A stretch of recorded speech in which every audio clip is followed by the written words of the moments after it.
بسم اللہ الرحمن الرحیم۔ شروع اللہ تعالیٰ کے نام سے جو بڑا مہربان اور نہایت رحم والا ہے۔ تمام تعریفیں اللہ کے لیے ہیں، وہی نیک لوگوں کا ولی ہے۔ میں گواہی دیتا ہوں کہ اللہ کے سوا کوئی بھی معبود برحق نہیں، وہ یکتا ہے، اس کا کوئی شریک نہیں۔ اور میں یہ بھی گواہی دیتا ہوں کہ ہمارے نبی حضرت محمد صلی اللہ علیہ وآلہ وسلم اللہ کے بندے اور اس کے رسول ہیں۔ یا اللہ ان پر، ان کی آل پر اور تمام صحابہ کرام پر رحمتیں و سلامتی اور برکتیں نازل فرما۔ لاکھوں کروڑوں درود و سلام مصطفیٰ صلی اللہ علیہ وآلہ وسلم پر، جو خاتم النبیین ہیں، جو خاتم المرسلین ہیں، کہ جن کے بعد نہ کوئی نبی ہے نہ کوئی رسول ہے۔ لاکھوں کروڑوں درود و سلام ہو اہل بیت پر۔ محترم ناظرین، یہ بڑا ہی مجرب وظیفہ ہے، بڑا ہی پاورفل وظیفہ ہے۔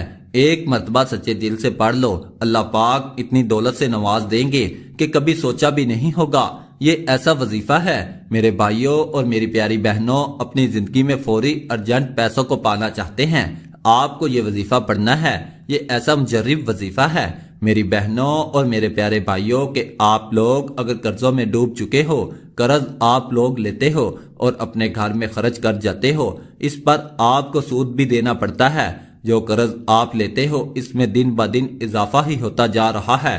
مثال کے طور پر آپ نے 50,000 لیے تھے، اب وہ قرض بن گیا ہے۔ میرے بھائیوں، قرض ایسی چیز ہے، ایسا مسئلہ ہے کہ جو بندہ قرض میں ایک مرتبہ پھنس جاتا ہے وہ پھر بہت مشکل سے نکلتا ہے۔ تو آج کا جو وظیفہ ہے وہ ایسا وظیفہ ہے کہ انشاءاللہ آپ کی قرضوں سے جان چھوٹ جائے گی، آپ لوگ اپنا قرض بھی ادا کر دو گے، اور دوسرا کہ آپ کو اگر بڑی سے بڑی اماؤنٹ چاہیے ہوگی وہ بھی آپ کو اللہ پاک عطا کر دیں گے۔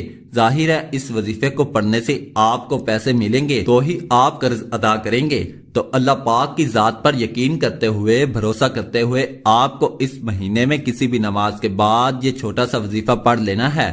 یہ ایسا وظیفہ ہے میرے بھائیوں، میری بہنوں، پڑھتے ہی آپ کو غیبی دولت ملے گی انشاءاللہ۔ دلوں میں کسی قسم کا کوئی بھی وسوسہ نہ رکھنا، کوئی وسوسہ دل کے اندر نہ رکھنا۔ آپ لوگ یہ وظیفہ اللہ پاک کی ذات پر یقین کرتے ہوئے، بھروسہ کرتے ہوئے پڑھیں، انشاءاللہ آپ لوگوں کی تمام مشکلات اللہ پاک نے چاہا تو ضرور حل ہوگی، بشرط یہ ہے کہ دل میں آپ کے کوئی وسوسہ نہ ہو۔ آپ کو اللہ پاک کی ذات پر بھروسہ کرتے ہوئے یہ وظیفہ پڑھنا ہے۔ میرے بھائی، اگر مسجد میں پڑھتے ہیں تو وہاں نماز پڑھ لیں، اور پھر اگر وہی وظیفہ پڑھنا چاہیں تو وہی پڑھ لیں، یا گھر آ کر جاب پر اگر جاتے ہیں تو وہاں پر بھی راستے میں بھی آپ لوگ یہ وظیفہ پڑھ سکتے ہو۔ جاب پر ہو تو وہاں بھی یہ وظیفہ پڑھ سکتے ہو۔ میری بہنیں بھی اگر گھر میں نماز پڑھتی ہیں تو نماز پڑھنے کے فوراً بعد کوشش کریں یہ وظیفہ پڑھ لیں۔ سب سے پہلے سکون سے بیٹھ کر ایک مرتبہ درود پاک پڑھ لینا ہے۔ درود پاک آپ لوگ کوئی سا بھی پڑھ سکتے ہیں، کوئی بھی درود پاک جو آپ کو یاد ہو، جو آسان لگتا ہو۔ درود ابراہیمی پڑھ لیں۔ درود پاک ایک مرتبہ جو میں نے بتایا یا جو آپ کو یاد ہو وہ آپ نے پڑھ لینا ہے۔ اب آپ لوگوں نے فوراً الحمدللہ الحمدللہ 7 مرتبہ پڑھ لینا ہے۔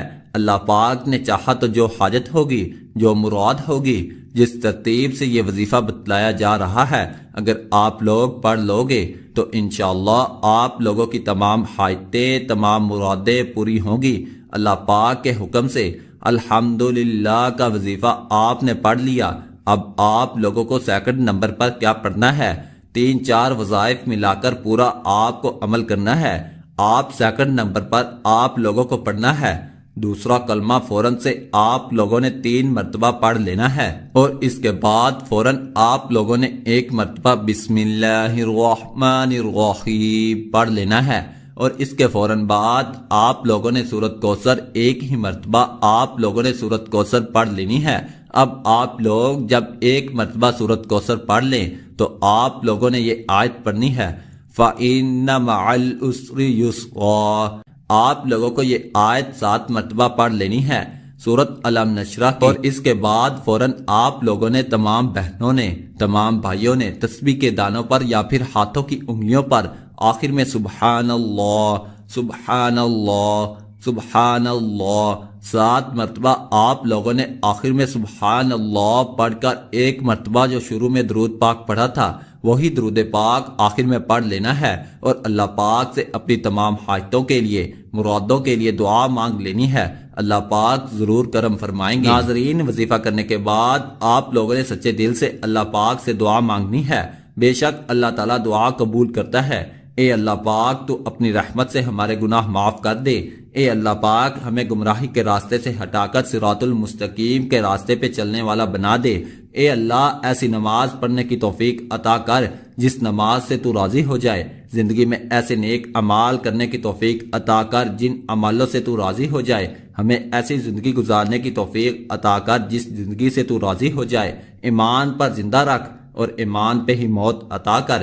اے اللہ ہمیں تیرے احکام کی فرما برداری کرنے والا بنا اور تیرے پیارے حبیب جناب محمد رسول اللہ صلی اللہ علیہ وآلہ وسلم کے نیک اور پاکیزہ آداب کو اپنانے والا بنا دے۔ اے اللہ ہماری پریشانیوں کو دور کر دے۔ اے اللہ جو بیمار ہیں انہیں شفاء کاملہ عطا فرما۔ اے اللہ جو بے اولاد ہیں انہیں اپنے خزانوں میں سے نیک اور صالح اولاد عطا فرما۔ اے اللہ جن کے جو کام رکے ہوئے ہیں وہ پورے کر دے۔ اے اللہ بچھڑے ہوں کو ملا دے۔ اے اللہ شادی شدہ جوڑوں میں محبت اور خلوص پیدا کر دے اور ان کی زندگیوں میں برکت ڈال دے۔ اے اللہ تمام لڑکے اور لڑکیوں کے نصیب اچھے کر دے۔ اے اللہ جو قرض کے بوجھ تلے دبے ہوئے ہیں ان کا قرض جلد سے جلد ادا کروا دے۔ اے رب العزت شیطان سے ہماری حفاظت فرما۔ اے اللہ حلال رزق کمانے کی توفیق عطا فرما۔ آمین یا رب العالمین۔ ناظرین کرام، عطا کرنے والی ذات اللہ تعالیٰ کی ہے، وہ جسے چاہے جتنا چاہے عطا فرمائے۔ اللہ پاک ہمارے اس وظیفے میں کی گئی کسی بھی قسم کی کمی کوتاہیوں کو معاف فرمائے اور ہمیں پکا اور سچا مسلمان بنائے۔ آمین ثم آمین۔ ناظرین، عمل کی تسیر کے لیے اللہ تعالیٰ کے 99 ناموں میں سے کوئی ایک نام کمنٹ میں ضرور لکھے۔ جزاک اللہ خیرا۔